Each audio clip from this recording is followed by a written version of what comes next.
मलिक नदीम की रिपोर्ट के मुताबिक रावलपिंडी से पाकिस्तान पीडियाट्रिक एसोसिएशन फेडरल के सदर डॉक्टर राय असगर ने क्या कहा कि हम बच्चों को वक्त पर हिफाजी टीके लगाकर लाखों बच्चों की जान बचा सकते हैं। ये टीके ईपीआई सेंटर से मुफ्त लगवाए जा सकते हैं। वो हिफाजी टीकों के आलमी हफ्ता आगाही के सिलसिले में एक सेमिनार से खिताब कर रहे थे, जिसमें डॉक्टर, नर्सेज, WHO के अलावा नुमाइंदगान ने भी शिरकत की। डॉक्टर राय असगर ने मज़ीद कहा कि EPI की वैक्सीन दुनिया की बेहतरीन और महफूज तरीन वैक्सीन है, जिसके कोल्ड चेन को आलमी मयार के मुताबिक मेंटेन किया जाता है।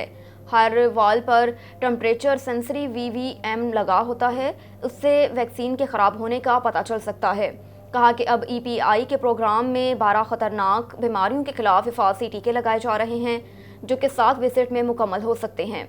अगर किसी वजह से कोर्स मुकम्मल नहीं हो सकता तो किसी वक्त दोबारा कोर्स वहीं से शुरू किया जा सकता है। पहले लगाए गए टीके ज़ाया नहीं होते।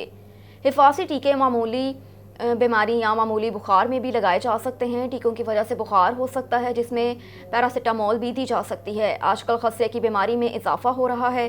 खसरा सिर्फ उन बच्चों को होता है जिनको खसरे के 2 टीके नहीं लगाए जाते।